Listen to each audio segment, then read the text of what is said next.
I don't want to bury the lead, Pete. You have an interview with Aaron Moten, who plays Maximus later in this episode. How was that experience? It was really cool. He was thoughtful. His answers were thoughtful. He obviously thinks a lot about the character, and he was I was really into it. I thought there were some good answers that really kind of get me excited for the character in season 2. Yeah, I was listening to it obviously while editing, and yeah, it's like the questions were obviously great, but you could tell that he was thinking well about his answers and that he's thought a lot about the character, which obviously great actors do, and he's kind of built this character as a 3-dimensional person in his head. So yeah, anyone who wants to skip right to that interview, I mean, we don't advise that you do, but you know what, I can understand it.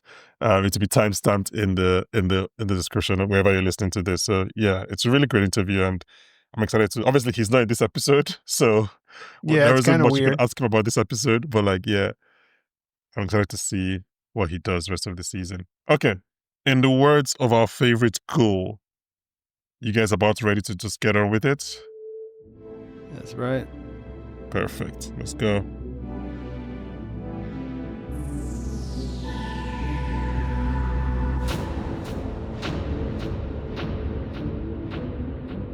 It's not your fault you were born in a vault. It's not your fault your parents are or were related. Hello and welcome back to the Popcorn for Dinner podcast. And welcome to this week's support group. Yes, it was your father's fault. Today we're heading back to the wasteland of Prime Video's Fallout. And joining me on another journey through the desert, I'm beginning to suspect that they might have ulterior motives for joining this support group. Guys, it's Pete and Emmanuel. How you guys doing? Pretty good. Yeah. Emmanuel, how are you? Yeah, I'm good. Excited to be back on the podcast, and yeah. Busy year for you on the podcast, beginning of the year and end of the year. I feel like there was something in the middle, no? Last of Us. There was an episode of how Your Friends and Neighbors. Oh yeah, Friends and Neighbors. Yeah. Honestly. Yeah, but it was Last of Us in the beginning and then Fallout at the end. You're going to get typecast as our video game guy, so I don't know if you accept that. I mean, I should probably disclaimer. This is one video game series I'm not very familiar with. So don't say that. Don't say that. Why? It's in the first minute. We're still trying to keep the audience in. Pete, how are you? Busy time for you as well. Yeah, I'm doing pretty good though. I'm excited to see how this new season plays out. It's fun to be able to talk about it in this format with you guys. So, speaking of format, hopefully you guys know who Pete Peppers is, but if you don't, please check out his YouTube channel.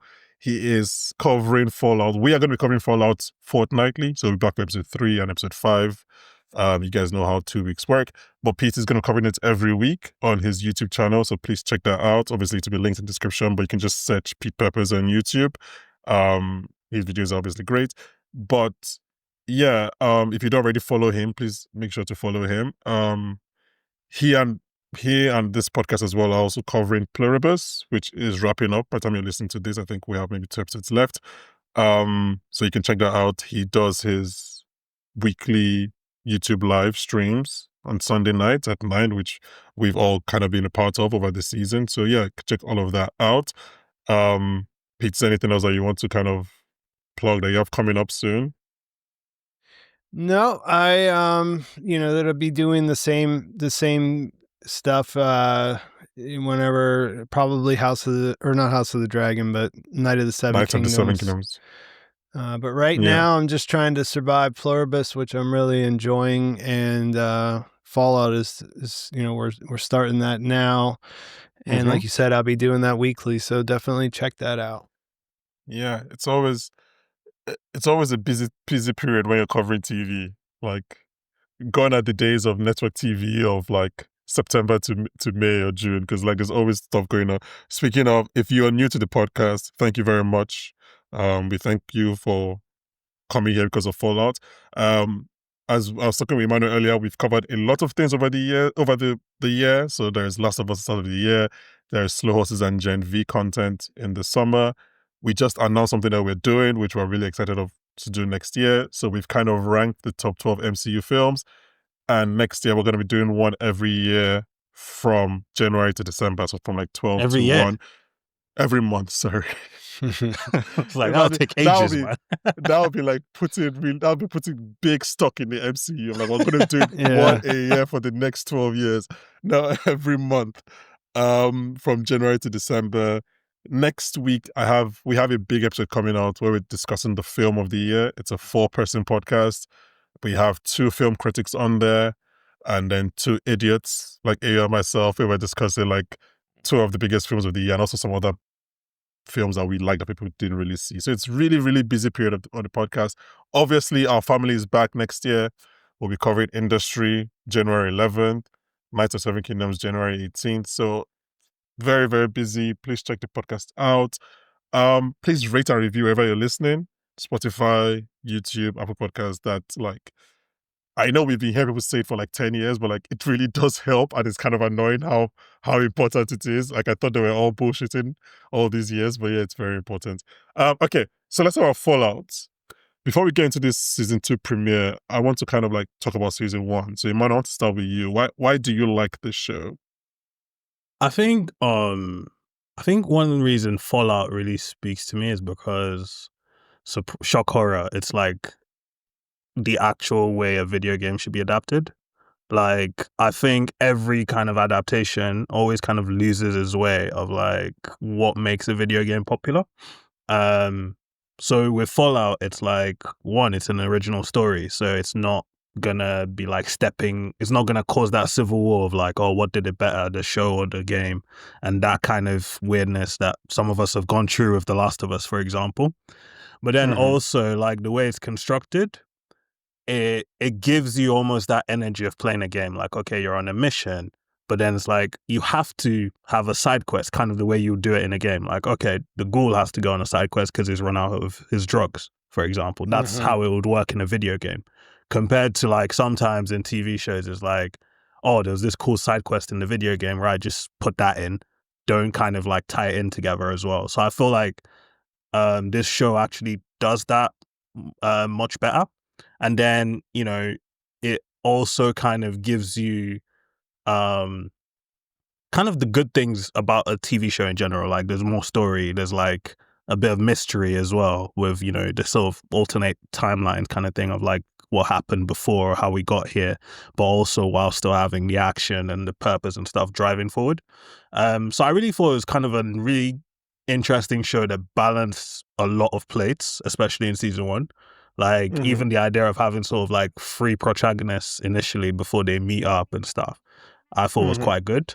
So it's kind of that type of show that does the thing that a lot of adaptation struggles to do, which is enough there for like the hardcore fans. There's Easter eggs, there's everything, there's loyalty to the source material. There's a new story that everyone else can enjoy and new characters. And then there's still that feel of a video game of like, okay, we're on a journey, you know, oh, we've got to divert to this. Okay, we're coming back to the main thrust of the story. There's still twists and stuff that still make it a good TV show. It's not one of the sort of lazy things like, you know, oh, it's just a video game, so just do whatever. Or, okay, it's a TV show, forget everything that made the video game successful. So I think it really balances that line really well. Best of both worlds. Yeah. Pete, why do you like season 1?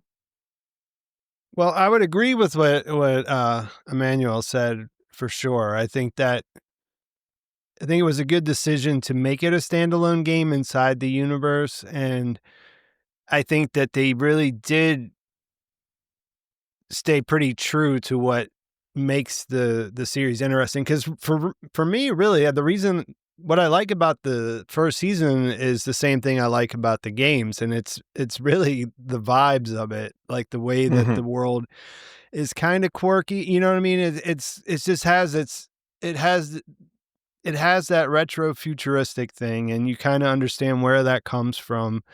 The world has stayed the same since the 1950s, and the 1950s has there's a lot. It looks good on the outside, but there's a lot of problems behind behind the curtain, if you look or whatever. And so I like that, and I like the show. I mean, the general, like the hook and the thesis kind of the games is that idea of war never changes. That the inevitability of humanity is that we're always going to keep repeating these same cycle of mistakes, right? We're gonna keep blowing stuff up, and we're gonna keep fighting with each other. And I like how the TV show sort of took that, stuck with it, but then also added the extra layer, like what the ghoul says at the end. It looks like chaos, but there's always someone behind the wheel. So they actually said, yes, sure, humans have been warring with each other for centuries and historically, but in this situation right here, there are actual people. It may be our thing that we're going to keep repeating our cycle, but there are actual people in places of power that are making these things happen. And, we don't know exactly, but we know at least that at the end of the season, Vault Tech was discussing the idea of dropping the bombs themselves. So, that really puts a spin in it, and it's interesting, but it's also faithful to the original themes, and then sort of makes it a little more up to date, I think, for how things feel right at this moment. If this second season was to replicate what happened in the first season, so like you guys said, like that good hangout vibe, or be the best of both worlds of like a good game and a good TV show, would that make this season a successful season for you? Or are you looking for it to kind of do more and be bigger and like be bolder in its storytelling?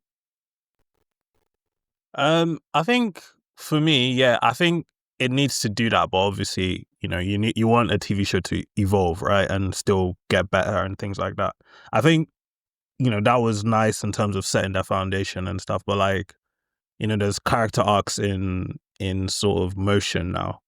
We've got enough time where we're now kind of more invested in the characters. I think one of the things with the games a lot of the time is whenever you picked up a new game was a different set of characters. So like having a TV show where like, you're following the same set should give them a chance to do a bit more. So I think for me, I'd like to see, obviously, have that balance of like, okay, there's missions and stuff, but it should still be, you should still have, the character moments, and then you should still have, I imagine like you want that character related stuff to bleed into the missions as well. Like not so much of a separation. So yeah, so I think for me, I think this season really, really needs to be a bit more sort of character focused, of like, okay, we've kind of gotten into, like Pete was saying, war never changes and stuff. Can we kind of dig in a little bit into the people behind the wheel, a bit more of the why and the how, as opposed to just the what, basically, which is what we did in season 1. Okay, so you want to know more about the hands behind the wheel, the catalyst. I think so.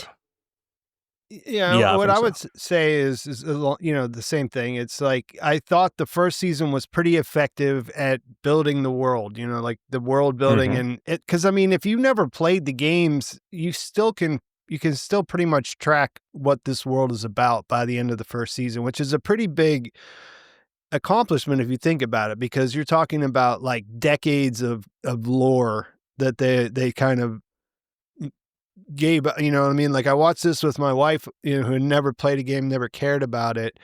And she had a pretty firm understanding. And I was, that was my only way to do it, because I already knew, the stuff going in or whatever.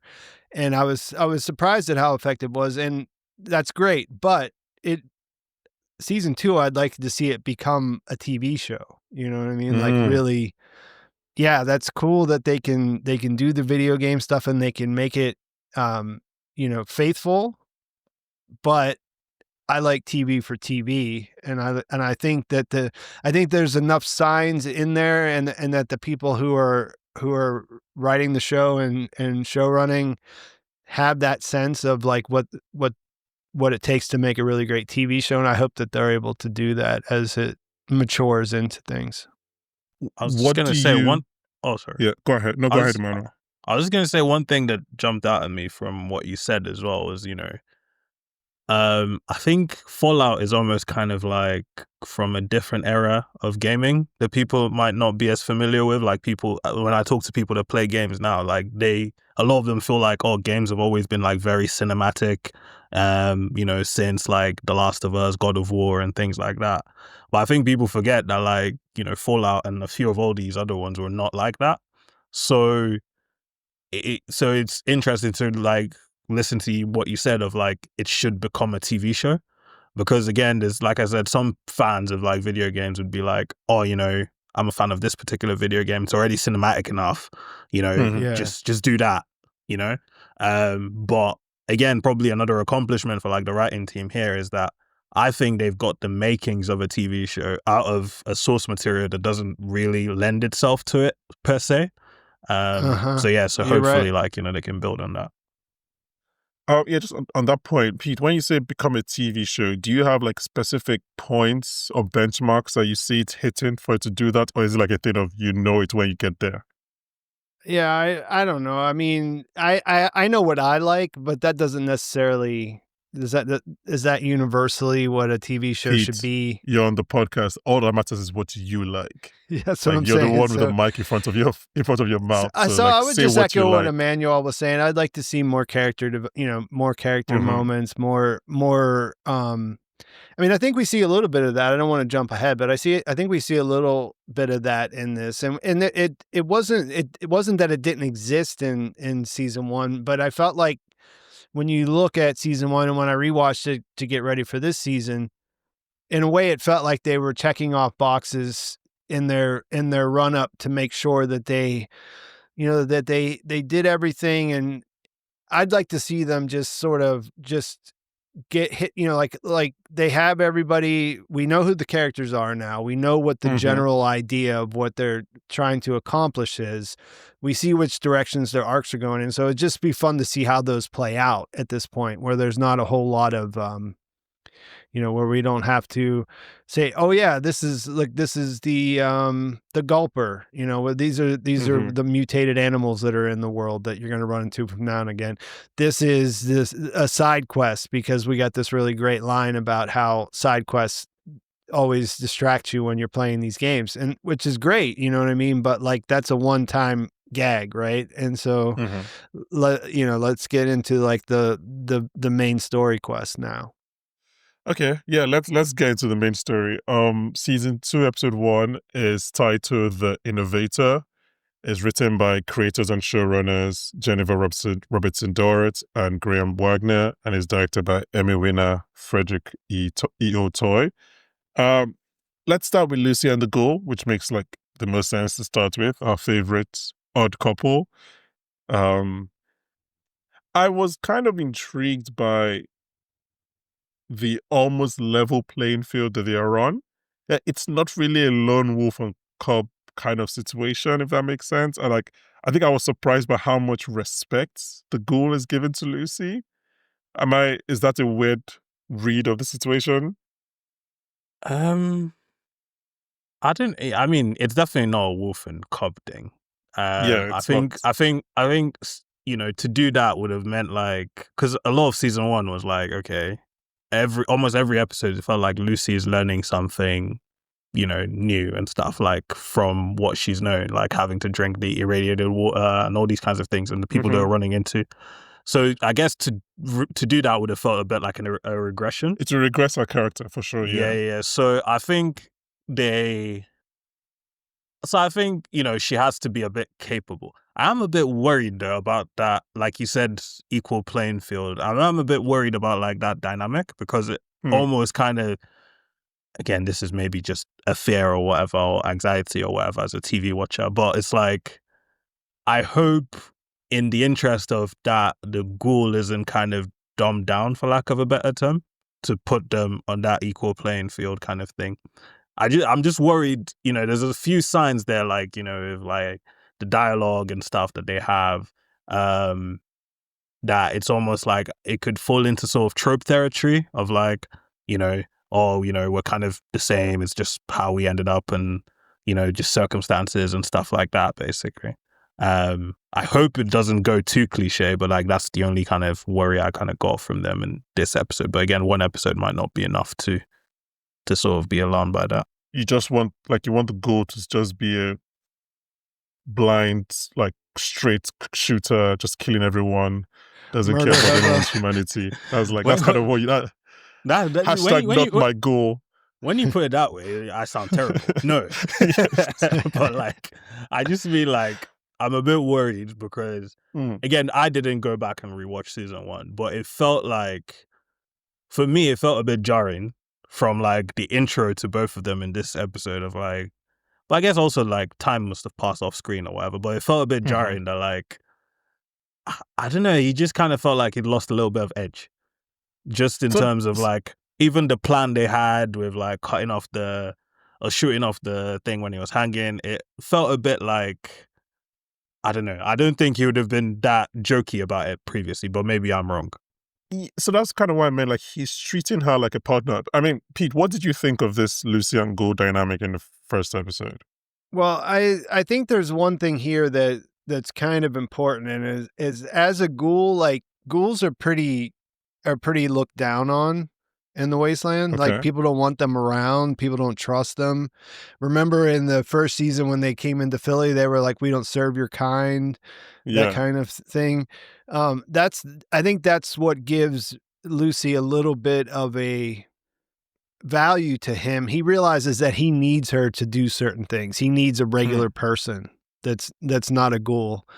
And so I think in the first scene when they're at Novak and they have this plan, I thought there that it felt like they kind of, it felt like it was a little bit heightened, their personalities, to kind of try to remind viewers like who hadn't watched, like, you know, she's the goody two shoes. That's kind of too naive to really understand that you don't ask for a plan C in that situation and say, "Oh, and just give me the money back." Like I felt like that was the part that kind of set me off about that was, and that's the way I justified it, was I was like, there's just sort of exaggerating things a little bit to reorient the audience into. I don't know if that's a good idea, if that's something that you want a show to do necessarily, but that's the way that I took at it. But as far as being equals, I think that he doesn't, I don't know if respect is the right word, but I think he knows that there's a value in having her around, that he needs someone like her. Value. Yeah, I like the value idea and explanation. It makes sense because I do think, and Emmanuel, to your point about like dumbing down the ghoul, I do think he's gonna do something very ghoulish this season, and I do think there's I can't even call it a heel turn because he's already a heel, but like I think he's gonna like betray Lucy in a monumental way at some point this season. Like they're not gonna be like, this is not Joel and Ellie. This is not like they are. He's gonna do something. They're not a team, or at least not in his mind. Which is why I was just a bit surprised. I was like, oh, they're actually like, he's talking to her and he's asking her opinions on things. But like, yeah, even Pete, to your point, like I did feel like they were, I don't know if I thought they were exaggerating at that point. I thought like, okay, they're showing us who Lucy was when she left the vault. Like she says okie dokie again. Like that's to remind us that like this is who she is. But by the end of the episode, she has like somebody's brains on her. She seems like very resolute in finding her dad. Like she's just like, let's go get him. So I do think maybe the end of this episode takes us to where we thought we were going to start with Lucy at the beginning of the season. That makes sense. But I also don't think she's never going to be... actually, I was going to ask this question. Like, how far do we think Lucy is going to go? Like, how much of the goal is going to be imprinted on her by the time all is said and done? Yeah, I think that's kind of the question of the episode or question of the season of like, what's she going to do when she meets her dad? And I think the ghoul asked her that like twice or whatever, like, oh, you're going to shoot him in the kneecap and the asshole again or whatever, like you did to those people.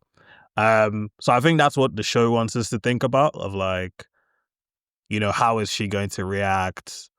And to your point, I do think they are probably setting up some sort of like big betrayal or twist or something there. But yeah, at the moment I don't. It's hard to predict because I'm like, again, we don't 100% know what kind of show this is, right? We don't know if it's gonna go all the way where she goes really dark, or is it something where like, you know, we want our protagonist to still have a little bit of like light, because Lucy is kind of the main protagonist of the show, right? I think Yeah. we're all in agreement.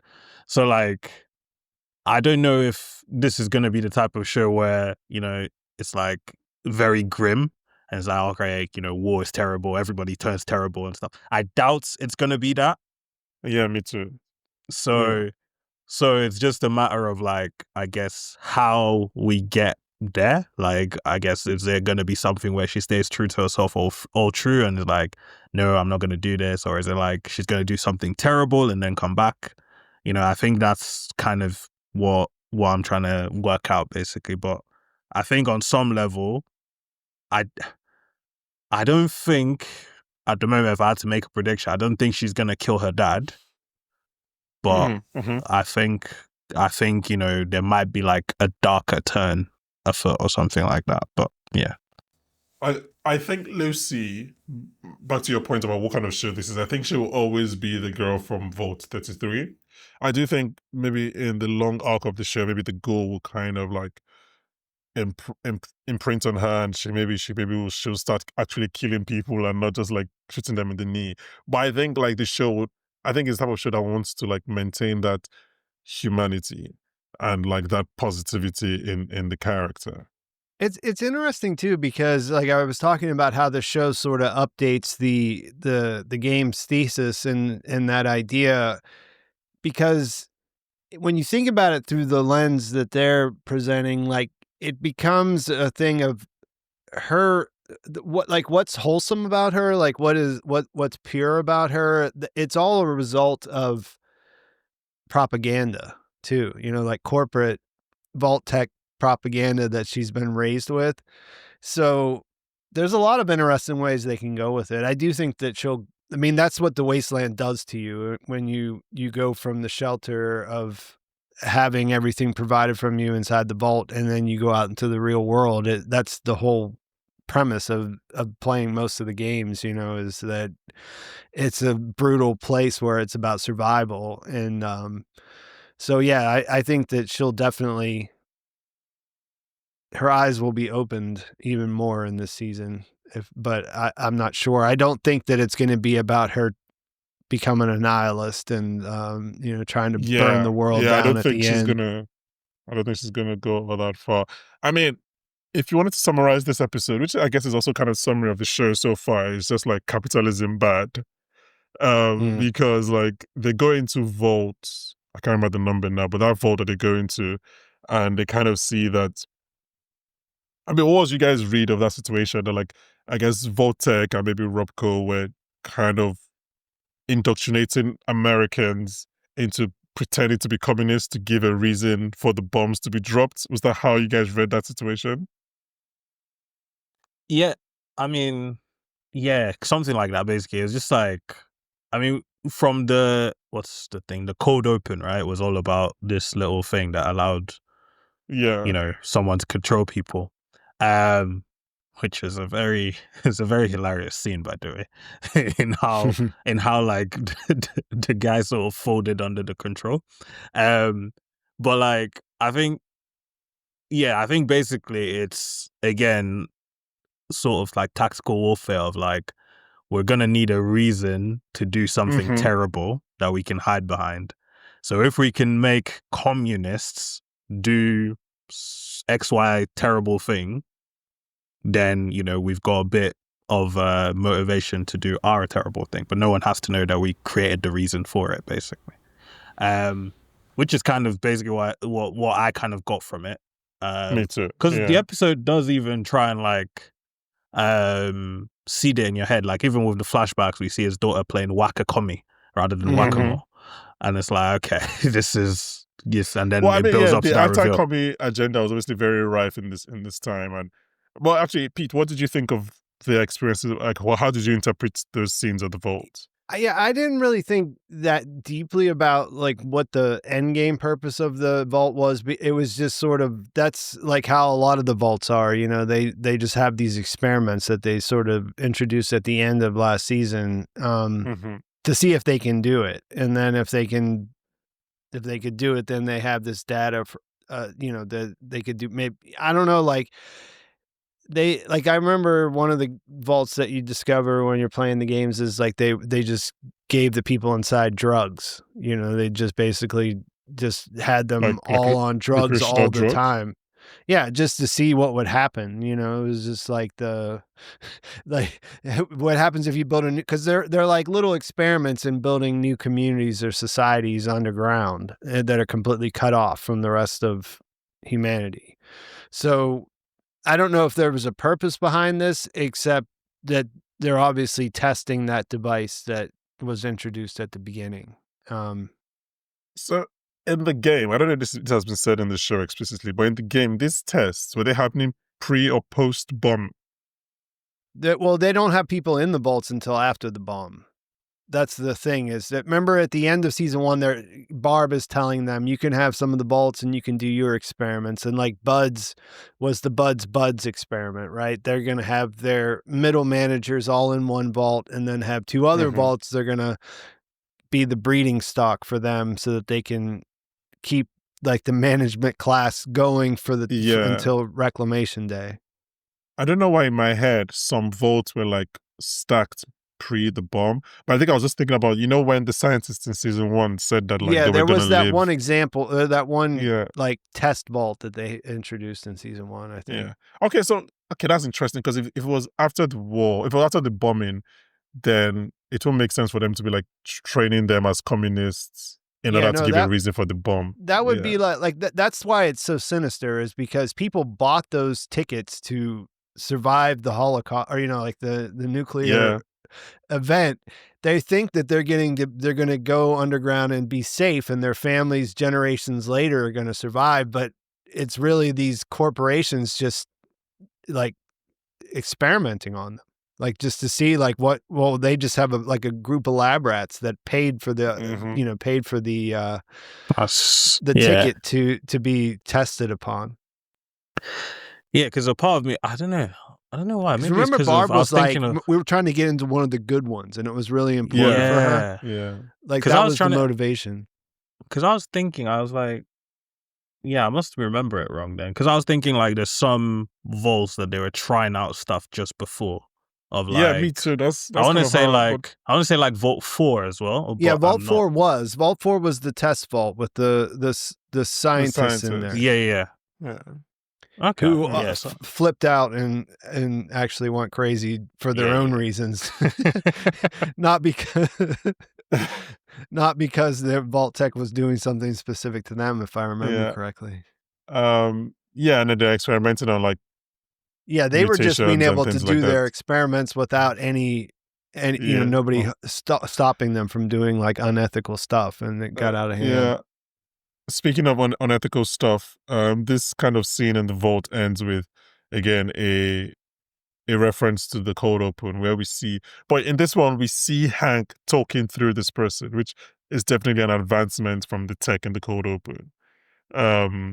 But also it doesn't last because his head explodes. Well, a lot of exploding heads in this episode. It was very, as someone who just rewatched season 1, like the violence was graphic as you'd expect, but it wasn't necessarily like this. This was feeling very like The Boysy. It was like a lot of heads were exploding. I was about to say like whoever did that effect on The Boys or something just had a lot of fun. Yeah, Prime was just like, you know what, The Boys is finishing. Come over to Fallout, because like there are at least 3 exploding heads in this episode. Yeah, and that's a lot. That's a lot of exploding heads. But it feels like they're setting up a running gag with it. Like there's going to be more exploding heads. Let's see. Yeah, because let's actually see what happens next episode. I don't think there's much. We can't really discuss much about this right now, but it's just like it was interesting to see these advancements in the story, or rather in the tech, in that like it's gone from just controlling him to be able to talk through him. Do we think he was talking live, or was that like a recording in his head? I want to say it was live.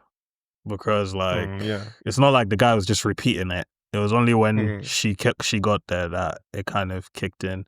I guess it's a logical progression, right? Because the fact they're putting it on the neck means it's kind of like trying to a way to sort of tap into like the nervous system or whatever. And yeah, But I mean, quite notable that it's still volatile. It's not been like perfected. yeah, I guess this is probably my tech side coming in, but I'm just like, how far away was he when he was doing that? Like, what is the range on that thing? Like, could, like, there was a part of me Incredible like, Bluetooth. because there's a part of me that was The like, armor helps as an amplifier. yeah, because I was like, if they go outside, can they catch it? Like, how close is he to be able to do this? And like, I guess he's got to have, but then also because I was like, does he have eyes on them for when he triggered it? Like, has he seen them come in there before he's turned it on? So like, so I was trying to think. I I don't was have just the like, answers. yeah, I was just trying. That was just a little thing in my head. I was just like, okay, is he like close enough that he's watching them? And it's like, okay, I've dropped this message, and like, okay, I need to head off. Or is it like long range maybe if he and can, stuff like that? speak through here, maybe he can see through his eyes as well. Maybe it's like a camera inside his head kind of situation. Fair, yeah, that makes sense as well. But yeah, I guess those devices are going to be like really important as well. And I think they made a point to show us that like when the head pops, the device doesn't get destroyed. So I think that's some way to kind of tell us that, yeah, these things are sticking around. Do you guys have anything else about Gula and Lucy before we move on? Flea Soup. Yuck. Oh. Yuck. I literally put a note about that. I was like, got to be one of the worst ideas for a bowl of soup that I've ever heard of in my life. It's one thing, like, Lucy was only disgusted when it was like flea soup. And then when you know where it's the like flea live. is coming from, it's just like, and then she's like, do you want crackers? I have them in my other pack. And I'm just like, I don't want to know where she's getting those crackers from. I don't know what those crackers are made of. It's like, it's just... The moment's ruined as soon as you find out that it's flea soup. Yeah, it's just like... appetite is gone. You're just being polite after that, right? Yeah. Yeah, I was just like, surely, like when she started digging in her hair, you could just say like, hold the fleas, like just drink whatever. hold the fleas. A bit of flea soup. Hold the fleas. I'll just take the broth. I'm really not that hungry. Let me just go with the broth. She literally watched it and still had it. I was like, damn. I don't like my soup chunky. Oh my God. But again, I think it also is a bit of Lucy's character, right? It shows how far she would go to avoid killing someone. Yeah. Remember, the ghoul would have done, or rather torturing someone. The ghoul would have done this very, very, very quickly. Let's go back to 1950s just very quickly. Cooper.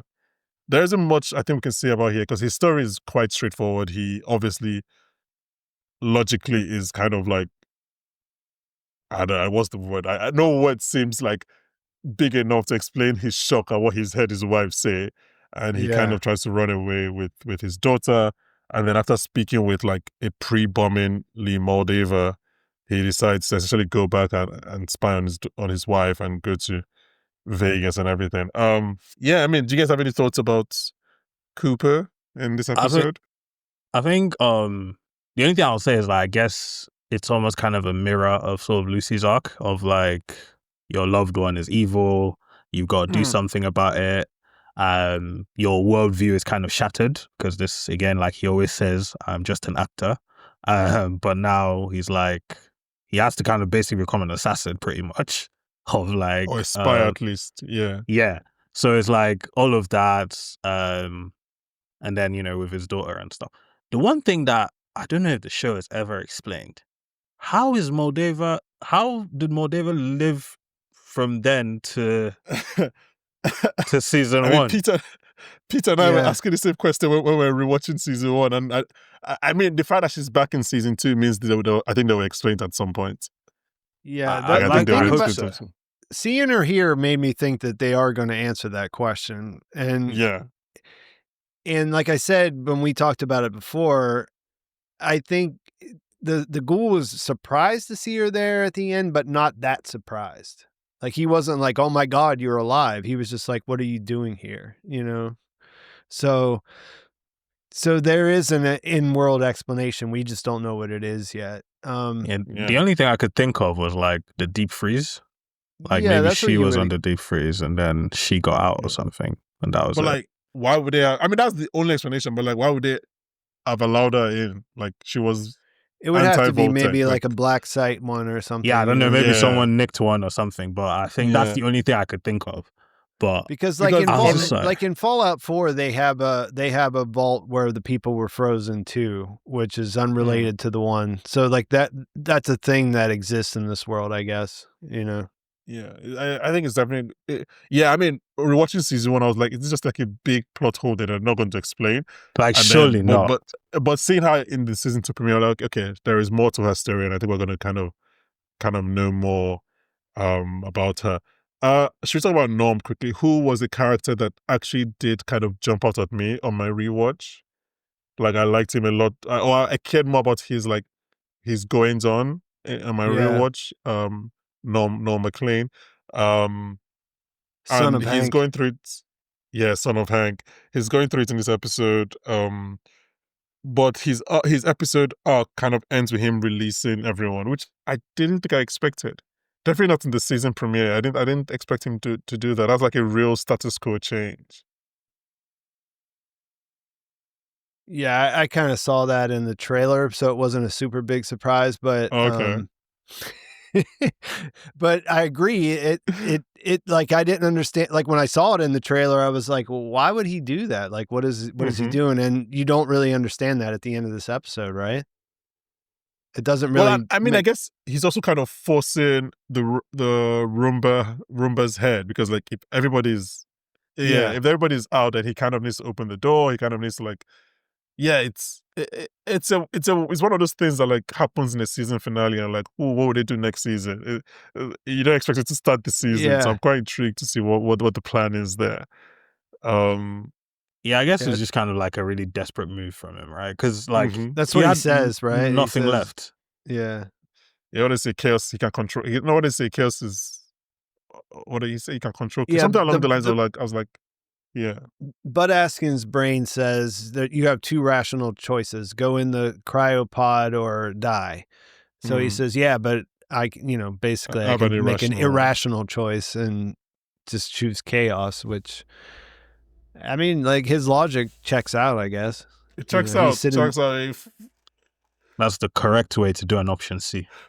Yeah. But it's kind of, it's.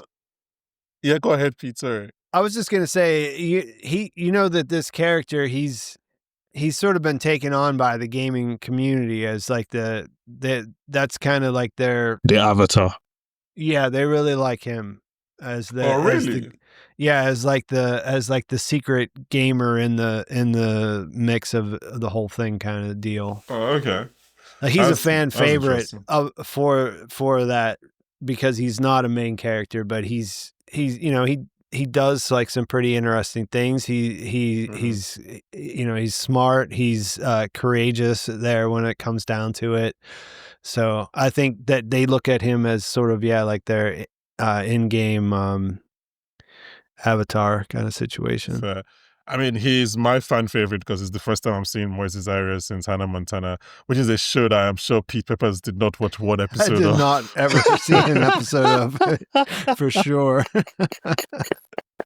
Don't worry. I think when Emmanuel and I watching Hannah Montana, you were probably smartly not watching Hannah Montana. So We were. That is a throwback. but I haven't seen him anything since then. So it was kind of nice to see him actually have a good meaty role in this. Hank, let's kind of wrap up the main plot line. We're talking about Hank. So something hit me when Hank was settling into his office. It was around the time he was putting on his suit and like the working for the man needle drop comes in. And I instantly understood his character with a simple thought. And the thought was like, oh, you never made it past middle management. Yeah. Yes. Like, this is That's been the thing. part of his it's an important part of his thing, character. Yeah. And I don't know if it didn't hit me in season 1, but just in that one shot of him wearing this, I was like, oh, that's who you are. Like, that's because he's in charge of the vault. He's the overseer of the vault, so he seems like he has some authority behind him. But he was her executive assistant. Like that's what it says on his cryo chamber when you see it. Like he never, like him and Betty, those were just like Cooper's wife's like underlings, like the people that Yeah. did her errands for her at the office and stuff. And I think we saw him in the flashback as well, and he just had the energy of like, man, I just wish, he was trying to get up in the world kind of thing. I think in my head, between that flashback and when the bombs had dropped, maybe he had some progression, but clearly not really. He just went into a cryo thing and slept for 30 years and then came out.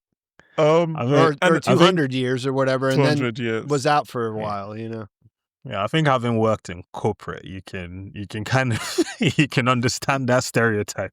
And it's like three things came to my head when that unlocked. Was like, you're not as important as you think you are.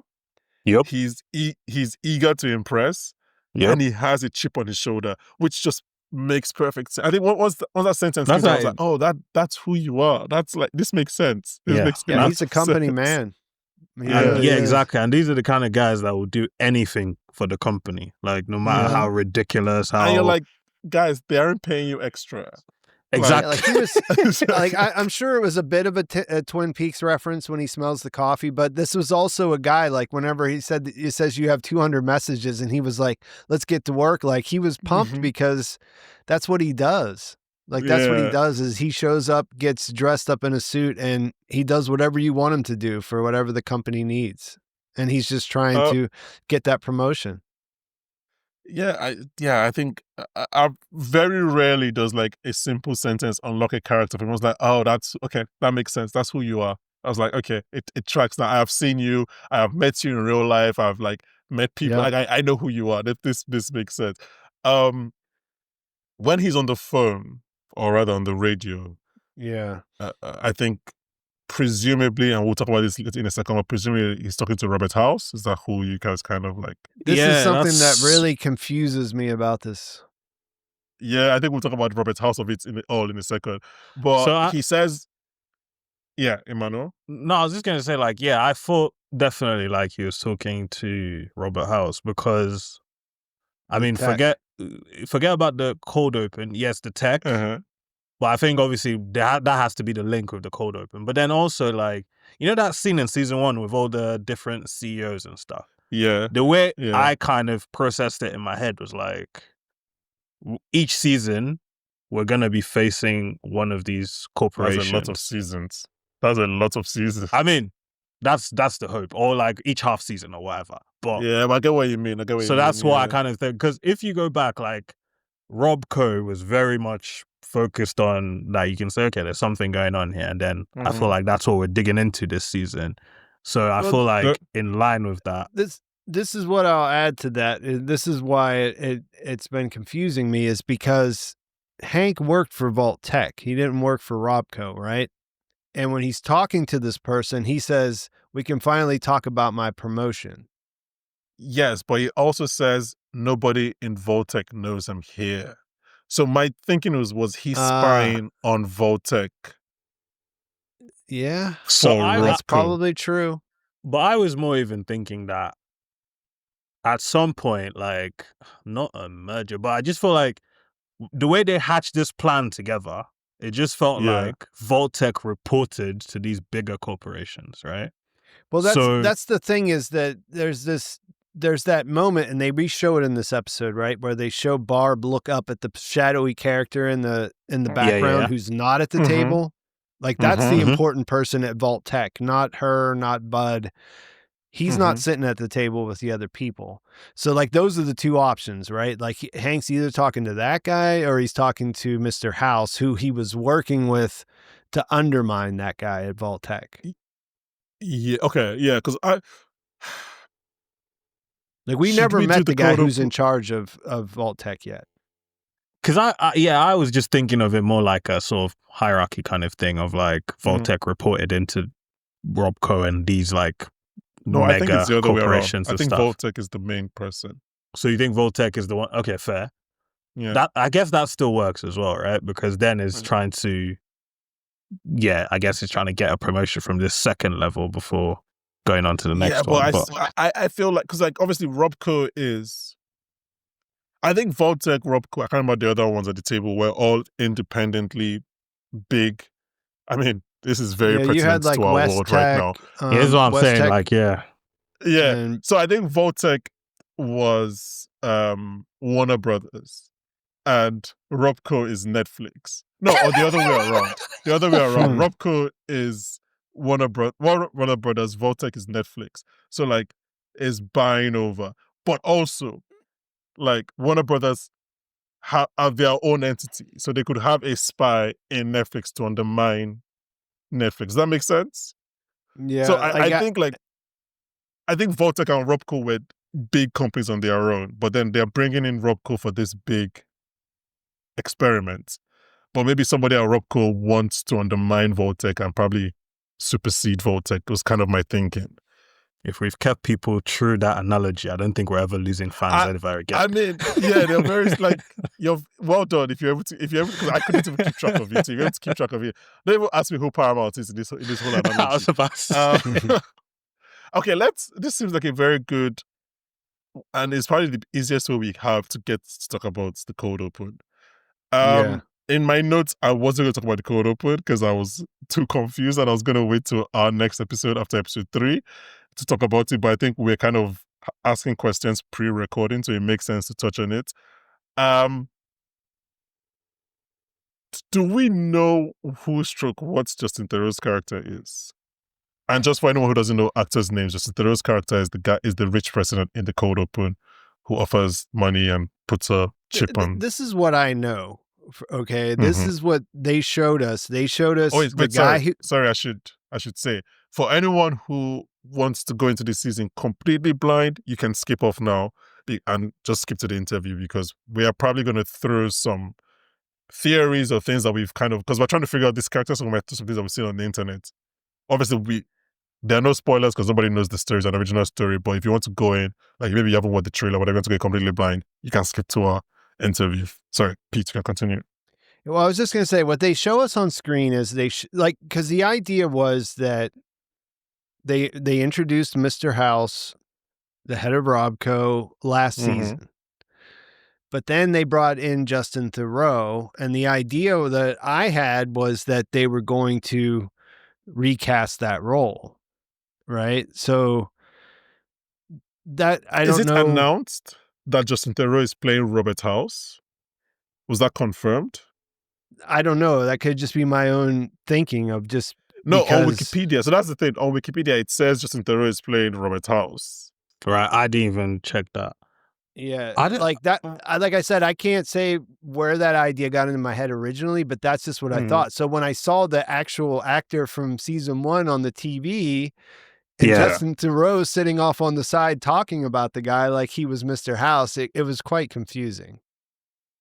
Yeah, that was weird because I'm just looking at my notes now and I literally have neck thing, Robert House. So I don't know if they've said it in the episode or something that's Robert House. No, so the first time I watched this episode, I'm just like, Robert House, we know him from season 1, the guy on the TV. Justin Theroux's character is new. Unless the closed captioning calls him Robert House. It doesn't.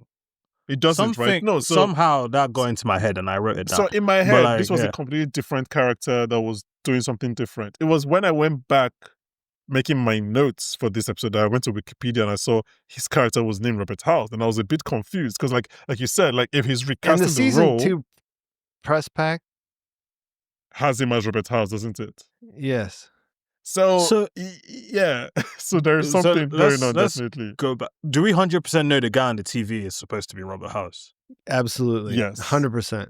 So what I think they're doing is that this guy is the Robert real House, Robert and then House. he's got a public face. But he has someone who goes into public and is, guys, I'm look, sort of like we are fans of Westworld. There's a very clear explanation here. I was about to say, like, when are we going to talk about Westworld? But like, there's that Justin Theroux is the real Robert House, and the guy on TV is a robot. Like, I mean, he owns a robotics company.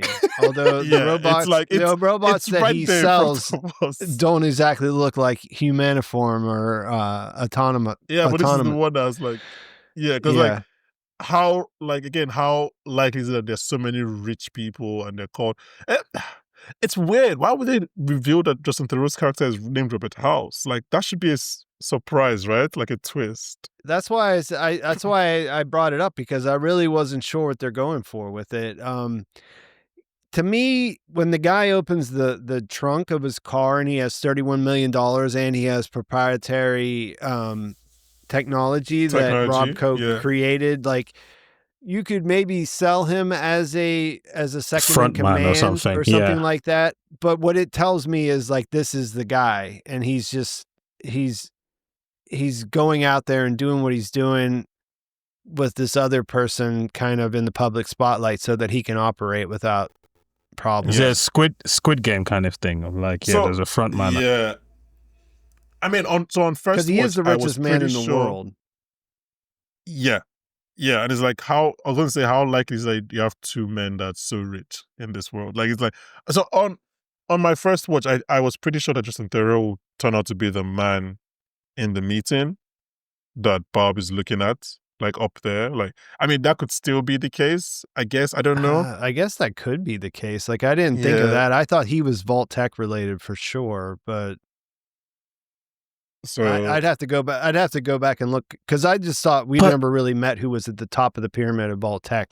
So It would that's just be why. a bit weird to have that shadow, and then like it's not like they're making any qualms about like, oh, is Justin Theroux good or evil? Like, we know he's evil, straight Yeah, up. like he's so like Yeah. there's no he takes a reason not punch to in the have mouth. As Exactly. one of well, his, I mean, they had him as a intro- shadow in season 1 because they hadn't cast the actor for sure. yeah. Like, that's why it Didn't- was a shadow in no, season but 1. 'cause didn't we go back? we did. Yeah, I know what you mean. We did, but I think that might be something that will be very quickly shown that is Justin Theroux. That's why. I mean, yeah. I just feel like that would be maybe- something you do at the end of the episode. Like, oh, this guy you episode? saw at the beginning is actually this, and we just move on. But the show hasn't told us that that's Robert's house yet. No. Everything we have is from external sources, either Wikipedia or press packs. Does that make sense? Mhm. No. But what I'm saying is like, even if we wanted to reveal him as the guy in the background or whatever, I would have thought that would happen this episode. Like, for the fact that you've introduced him, he's already evil. Then yeah, it's like you just close that loop. You Because know I what, don't let's see what happens. see- Let's see what happens when, because there is, okay, I think this is way more far-fetched, and I don't think that's the case, but just imagine if Justin Theroux is the head of Voltec, and like every head of every other organization is a robot. So like every other person in that meeting, apart from Bud and Barbara, are robots, all under Justin Theroux. This is nuts. I just looked at the scene again where she looks at the guy in the shadows, and to me it looks like he's a much older gentleman. Like I mean, we'll see. I mean, but yeah. but he's I think what would be he's totally interesting is- he's totally shadowed out, so you can't tell. Like, yeah. they could actually pull that off if they wanted to. When Like, they go to Vegas, lore wise, I think it makes more sense for him to be, because he's talking about the H&H nail gun. That's a Robco invention. another company that Robert House owns and stuff. So I think he seems to be pretty aligned with everything that he says and does. Seems to make him aligned with Robco more than Vault-Tec, but yeah. I think when they go to Vegas, like on the past timeline, like I think that's when we would kind of know more about that character and everything. Speaking of Vegas, we can just kind of end this. By the way, we are not like Peter's played the games. We are not like really big game fans. So anyone who wants to leave comments that like maybe Easter eggs we missed or like game references, please feel free to do so on Spotify or YouTube. I should say, like, I just did a quick Google. There's a very extensive Reddit thread about this. Of like, apparently, yeah. So I just saw there was a picture of like Justin Theroux's Mr. House Fallout Season 2 4 months ago that got released, and then there's a massive thread of like, hang on, did they just recast and what the hell is going on? Okay. Yeah. So there's a mystery involved. So we're all okay. Fair enough. Yeah. But I think also it's not supposed to be a mystery that he's Robert House, is what I'm getting from this. But here's the thing: they're two different things. Yeah. Maybe it's a mystery in the show, but the press team did not get that memo. Oh, because this came out 4 months ago, so it's not but I was saying even. maybe the press team did not like. You know how sometimes like a show does something and like, or a movie does something and like the press just kind of undercuts them. So like maybe the show thought they were doing a mystery and then the press team were like, yeah, Justin Theroux is Robert House. That might not be the case, but we'll find out. I think we'll find out by the time we're recording next time, definitely. Are there any like, Pete, what's the significance of Las Vegas to the games?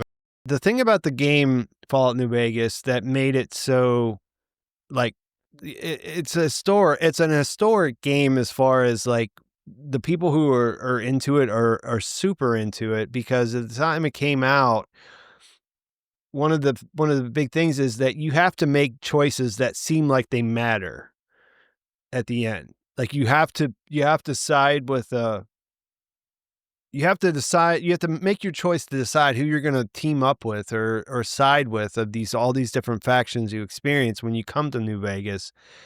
And whoever you choose, it's going to change the history of that region going forward, right? So all these different people we're going to meet, the NCR we met in the first season. There's hinted that we'll meet Legion and Mr. House. Like they're all different. They all have different interests, but in the different endings, some of them, like Mr. House, has to die. You know what I mean? And in other ones, like the NCR has to leave the area or whatever, or the Brotherhood of Steel is destroyed in the area. So there's like the end of that game is set up so that there are consequences to your choices, and the choices that you make are not easy because none of the factions are perfect. They all have downsides to them.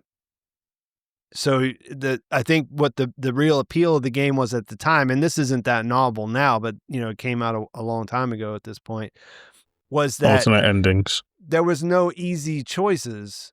So like after you were sort of like, well, I don't like any of these guys, or I don't know if I want to go with these guys because they're going to want me to go over and kill these guys and whatever. You would talk to your friends, and then you'd realize that there was it had like a lot of, it made you think about a lot of different things, and there was a lot to discuss about who was right, who was wrong, what was the lesser of the multiple different evils you had to choose from, and things like that. Okay. So the thing about Robert House being in this story is that the show isn't supposed to make any of the endings that could exist in the game canon. You understand? Like, because they're all supposed to be options where you could play the game and that could be your ending for the game. So one of the things the game fans get really touchy about is like, well, if Mr. House exists in this world, then one of these two endings must be canon, because he can't be alive if the other one played out that way. Yeah, maybe it's just going to be a thing where like Mr. House is it's either a mantle, or like Mr. House doesn't have to be Robert House, or there's just going to be like some cloning. That's what I'm saying. They could be doing something cute here with what Justin Theroux's character is, as a way to try to give themselves more options as far as navigating the endings that exist. But it's hard to say. Like, I think it's either that or we just get a clone explanation or something like that. Is the game, is every part you play in the game, is that post bombing, or is there anything that you play in the past? The game is like the timeline, this is like, I think it's 15 years after what happens in the game or something like that. Okay. I think the game, because the thing is what he tells her here is that when they look at Vegas is not that destroyed, because Mr. House in the games set up a system of anti-missile or anti-nuke defenses. So the Strip wasn't hit by any bombs because he was able to shoot them down. So that was sort of his... That's why it was sort of still an oasis in the middle of the desert, was because of his influence pre-bombing. Yeah. Yeah, I'm intrigued still about the house situation and everything in Vegas, in New Vegas, Las Vegas. Okay, I think we can wrap it up there. Is there anything that we haven't touched on that you guys want to talk about quickly? No, We I didn't just talk about the support group. Like, where do we Yeah, think that's I had going? it like if we have time, but like, what do you have? You can share your thoughts on incest now if you want. Like, Whoa. I'm just like, Whoa. Nah, I just feel like, I don't know. It just feels like something I'm trying to. It's one of those ones where like I'm trying to figure out where that's gonna go, because you clearly see like some people are not ready to give up on incest at all, and then I think he's more like, we shouldn't. Incest is wrong, but like we should not feel like bad for being victims of it and stuff. So I Yeah, really I don't know think- what that support group is gonna turn into. yeah, I don't think it's gonna be an incest support group. I think it's more gonna be like first of all, he just wants a community, and I think he's gonna like do whatever it takes to get more people in. Whether that's just gonna be for like a comedic gag or there's gonna be plots impact, I don't know. But I think it's like I think our support group will grow over the season and like probably get more people in. And he seems like and maybe they'll build out Reg to be someone that like, because it seems like he's looking for worth, right, or a purpose. So Yeah, I with wonder his if like, PhD. yeah, it might just be a comedic gag throughout the season. We'll find out. But yeah, I think that's Yeah, I I mean- imagine he'll play some kind of a part because he's the only one who's like. There's not really anyone in Vault 33 33. anymore, right? Yeah, it's just him and Leslie, the overseer Because character. Norm is in yeah. 31. Cousin, Chet, yeah. yeah, he's in 32. So Zach Cherry is in 32 as well. yeah. Okay, let's wrap it up there. Like I said, we'll be back in 2 weeks, talk about episodes 2 and 3. Please stay tuned to listen to our interview with Aaron Moten.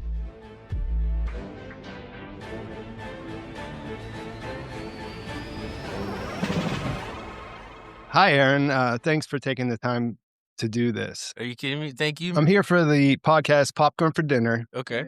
One of the things that my co-hosts and I have been thinking about after our season 1 rewatch is that Maximus is unique among the trio of main characters. Lucy has this idealistic worldview she's slowly losing, and the ghoul has lost, this humanity he's trying to reconnect with. But Maximus feels like a clean slate. The things that happened to him happened in his childhood, and his need for survival led him into this collective that discouraged his individuality. So, as an actor, how do you approach a character whose self was essentially paused as a child? Do you think Maximus even knows who he is outside of the Brotherhood? Yes. You know what it is? I guess as an actor, I approached it a little bit like I don't know. Well, most of my thoughts are about this generation that we kind of are in right now. For young men, right? This sort of generational loss, and it's mostly about rites of passage. I think, we used to go to war, or we would know that if we had a kid, or it's like that. What is that thing that makes you a man? Right. Some religions, you have a bar mitzvah. It's a celebration of that sort of that transcendence, if you will, but. Mhm.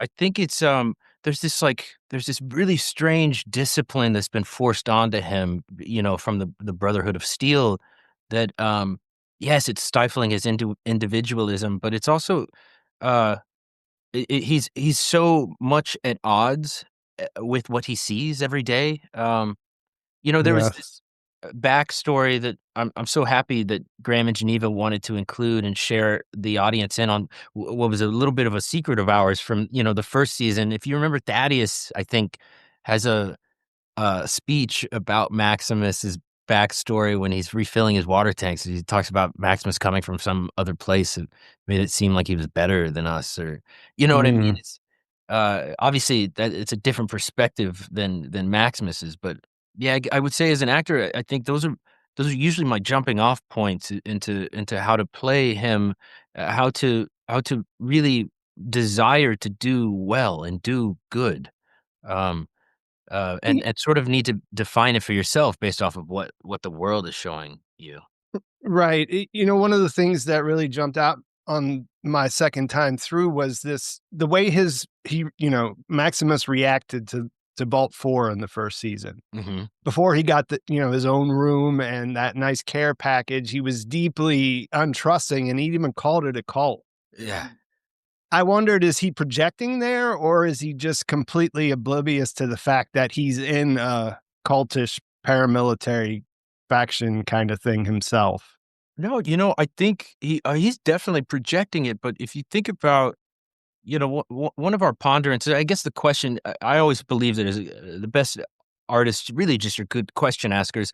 A lot of the questions we were asking on those days, shooting those scenes, especially early in Vault 4, is, Maximus is mistrusting of people and why, and it's because he's been abused and abandoned, even by his parents, through no fault of theirs. But he's been sort of brought up in a way where he can't trust people. That trusting in other people is death, Yeah. Yeah, well, that feeds in really that's a really nice transition into the next thing I was gonna ask you about, and it has to do with, introducing Lucy into his story Mhm. and how that affects his search for self. Um, she has this do the right thing approach that doesn't really fit in the Wasteland, probably doesn't work in the Wasteland. He's in a unique position to understand that. So beyond the obvious romance, and what does she represent when he thinks about her? When he looks at her, does he see a naive ideal that will get her killed? Or does he think about, this is like a blueprint for a person you were never allowed to be after what happened in your childhood in Shady Sands? Right. No, it is. It's that. It's the reminder of that Shady Sands life. I think it's the thing that he's always been in conversation with in his own head because he doesn't have anyone necessarily around him. Maybe perhaps Dane that can kind of grasp what he might talk about when he brings up Shady Sands. But it is. I think Lucy represents a reminder to him of it is this goodness in people. It's this thing that he feels is in himself that often causes him to make the wrong decision, you know what I mean? Uh, Mhm. it's I think it's a reminder of, like, a perseverance of those sorts of things. There's this physical thing that we do with Maximus in this show where none of these people besides the ghoul really have a superpower, but, every time Maximus runs into something head first or gets just beaten and beaten, he always gets up. Yes, that's Physical true. representation we have of this thing that's inside him that sort of keeps him, persevering through these things, and I don't know, it's beautiful to see that, as we continue to develop the story with Lucy and Maximus, that I hope that we look back and see that if they hadn't had this chance meeting where she almost left him for dead, but chose to, release him from the suit when he was stuck, that Mhm. they both would have had very different paths, whether they would have survived or you know what I mean? Um, Yeah. it'd be very different. Yeah, that is an interesting thing to think about. Another thing I think about with him is his sense of morality is fascinating, just because we don't really know for sure how he thinks about things, and you see it through this lens of Lucy first. She assumes he's a good person because he's a knight who wears armor, but one of the first things we saw him do was admit that he wanted what happened to Dane to happen, and later, he obviously left the knight he was sworn to protect Mhm. so that he could take that suit of armor. So when you were building him, like, what did you think of his moral North Star? Or did you think of him as calculating or even kind of malicious? Or is he just Oh. ends justify the means because that's the default, because the Brotherhood taught him that the mission is what's most important? No, no, I do think that I think that his North Star is it's an ideal. It's like that feeling that he can't put words to, I do think that, I could call it positive. I would say it's a goodness to it, it's safety, it's, he longs for friendship. I think I at least relate to him in that if we horribly ended up in some type of apocalyptic world, my friends would be number one to me to find. My family, I'm not a person that would want to experience any of that alone. Yeah. But I don't think that we approached it in a malicious way, but I do think that we approached it in a way where we wanted people to see that choice, especially because it's so integral to the games, that choice can lead us down different paths, That's an interesting angle. Yeah.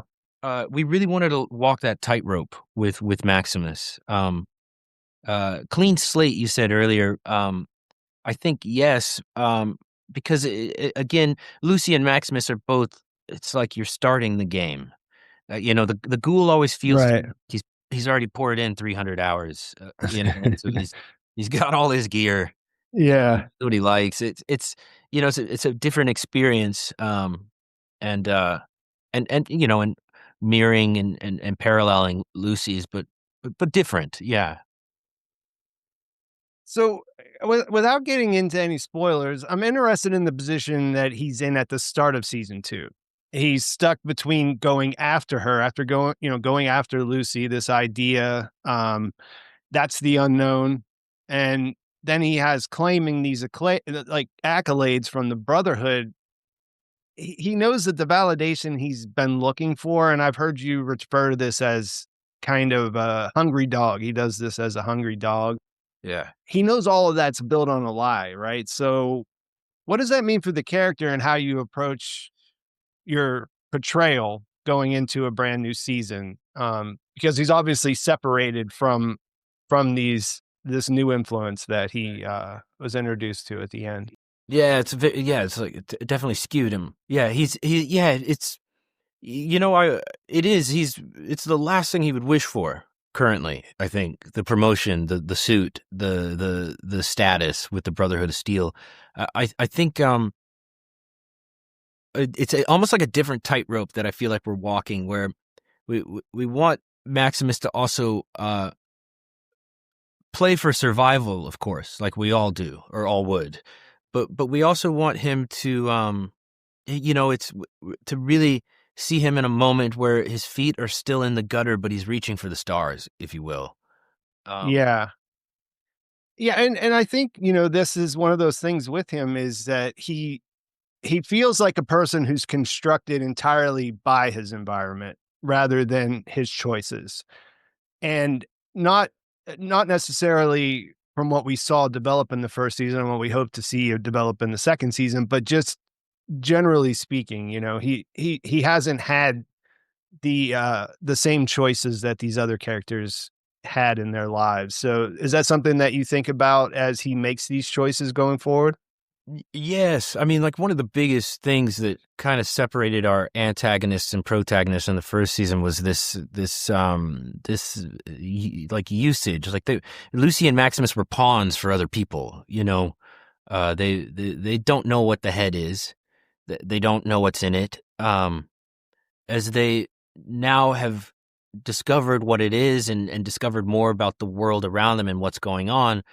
Yeah, I mean, at least to tease a little bit of what's a lot of season 2 is from Maximus, it's the difference between him being a pawn for other people and him making the choices that are sort of going to ripple across the wasteland a little bit more. It's more about taking that bull by the. I hate that turn of phrase, but it is. It's that transcendence for him, that step into to being the man that he, we need him to be. Yeah, I think that's really great. It's a really great end thing to end on here is that idea of him, seeing that he you said that would be the last thing he would want when his conditioning is that's the only thing he would want is that that suit. That promotion, yeah. And that acceptance into the Brotherhood. And yeah, I'm really excited to see how you you take that on and how he develops throughout the next season. Yeah, well, thank you so much. Yeah, this was great. I really appreciate you taking the time, and I'm looking forward to seeing the rest of the season. Thanks a lot. Okay, thank you so much. Thank you very much to Aaron Moten for giving us his time. Thank you to Emmanuel and Pete. This was fun. Can't we talk about the rest of the season? Thank you to you guys for listening. Please share, subscribe, all of that stuff. Please like, and please let your fellow friends know that we are covering this season, that Pete is covering this season weekly as well. And join us in 2 weeks' time when we'll be joined by Oscar winner, BAFTA winner, Daniel Kaluuya. Bye, guys.